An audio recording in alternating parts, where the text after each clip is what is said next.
Welcome to the Learning Pines YouTube. We hope this video helps. You start by picking a high-resolution image so grain and edits behave predictably.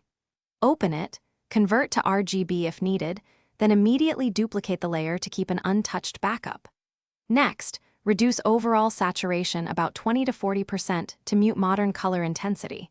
This creates a base for vintage tones.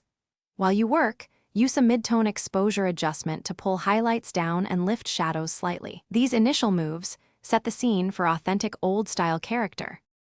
Once done with desaturation, focus on color grading and texture. Introduce warm split toning in highlights and subtle cool tones in shadows to mimic aged chemistry. Aim for moderate warmth values. Then add a film grain layer. Adjust size and intensity so it reads like real emulsion without obscuring detail. Make a gentle S-curve in your tone curve, then lift the black point just a bit to create faded blacks. This combination recreates the chemical contrast and texture of older photographs.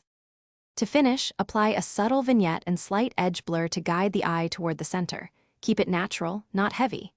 Consider a low-opacity sepia or blue wash for era-specific tone, and use layer masks to target only certain areas. Finally, sharpen selectively on eyes or focal details, then flatten a copy for export. If things go wrong, reduce grain or saturation, check your duplicate layer, and compare before and after to identify which adjustment created the issue. Then tweak that layer. Thanks for watching. Consider subscribing if we helped you.